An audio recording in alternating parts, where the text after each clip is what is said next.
அனைவருக்கும் வணக்கம். என் லைஃப்பில் இந்த மாதிரி ஒரு பெயின்ஃபுல்லான ஒரு சுச்சுவேஷனை நான் ஃபேஸ் பண்ணதே கிடையாது. மனசு முழுக்க வலி வலி மட்டும்தான். இந்த சுற்றுப்பயணத்தில் என்னென்ன மக்கள் பார்க்க வராங்க, அதுக்கு ஒரே ஒரு காரணம் தான், அவங்க என் மேலே வச்சிருக்கிற அன்பும் பாசம். அந்த அன்புக்கும் பாசத்துக்கும் நான் எப்பவும் கடமைப்பட்டிருக்கிறேன். அதனால தான் இந்த சுற்றுப்பயணத்தில் மற்ற எல்லா விஷயங்களையும் தாண்டி மக்களுடைய சேஃப்டி, அதில் எந்த காம்ப்ரமைஸும் பண்ணிடக்கூடாதுன்றதுக்காக தான் அது என் மனசில் ரொம்ப ஆழமாக இருக்கும் அந்த எண்ணம். அதனால தான் இந்த அரசியல் காரணங்கள் எல்லாத்தையும் தவிர்த்துட்டு ஒதுக்கி வச்சுட்டு மக்களுடைய சேஃப்டி மட்டும் மைண்டில் வச்சுக்கிட்டு அதுக்கான இடங்களை சூஸ் பண்ணுறது, அதுக்கான இடங்களை பார்த்து பெர்மிஷன் கேட்கறது, போலீஸ் டிபார்ட்மெண்ட்டில் அதை ரிக்வெஸ்ட் பண்ணி கேட்போம். ஆனால் நடக்கக்கூடாதது நடந்துருச்சு. நான் மனுஷன் தானே. அந்த நேரத்தில் அத்தனை பேர் பாதிக்கப்பட்டு இருக்கும்போது எப்படி அந்த ஊரை விட்டுட்டு என்னால் கிளம்பி வர முடியும்? நான் திரும்ப போகணும்னு இருந்துச்சுன்னா அதை ஒரு காரணம் காட்டி அங்கே வேறு சில பதட்டமான சுச்சுவேஷன்ஸ், வேறு சில அசம்பாவிதங்கள், அந்த மாதிரி எதுவும் நடந்துடக்கூடாதுன்றதுக்காக தான் நான் அவாய்ட் பண்ணேன். இந்த நேரத்தில் சொந்தங்களை இழந்து தவிக்கிற இத்தனை குடும்பங்களுக்கும் என்னுடைய ஆழ்ந்த இரங்கலை தெரிவிச்சுக்கிறேன். எனக்கு தெரியும், என்ன சொன்னாலும் இது ஈடையாகாதுன்னு எனக்கு தெரியும்.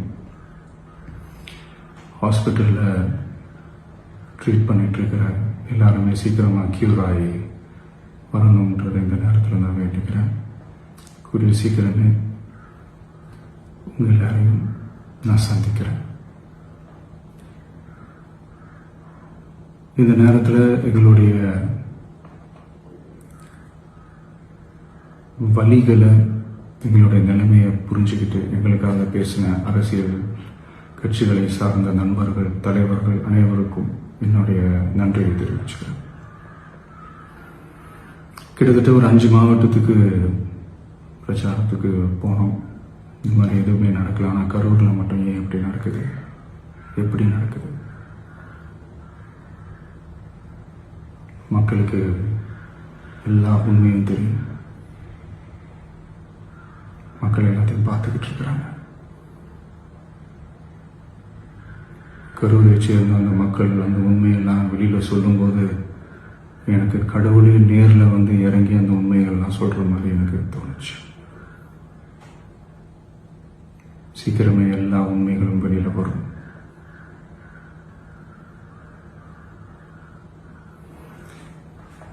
எங்களுக்கு தரப்பட்ட இடத்துல நாங்கள் போய் அந்த ஸ்பாட்டில் நின்று நாங்கள் பேசிட்டோம். அதை தாண்டி எந்த தவறும் எங்கள் சைடில் நாங்கள் எதுவுமே செய்யலை.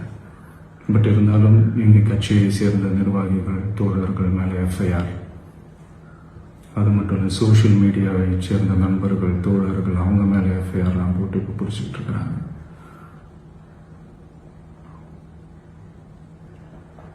சிஎம் சார், உங்களுக்கு ஏதாவது இந்த பழி வாங்கணும் அப்படின்ற எண்ணம் ஏதாவது இருந்துச்சுன்னா என்ன வேணாலும் பண்ணுங்க. அவங்க மேலே கை வைக்காதீங்க. நான் ஒன்று வீட்டில் இருப்பேன், இல்லை நான் ஆஃபீஸில் இருப்பேன். என்ன வேணாலும் செய்யுங்க. நண்பர்களே, தோழர்களே, நம்மளோட அரசியல் பயணம் இன்னும் ஸ்ட்ராங்கராக, இன்னும் தைரியத்தோட கண்டினியூ ஆகும்.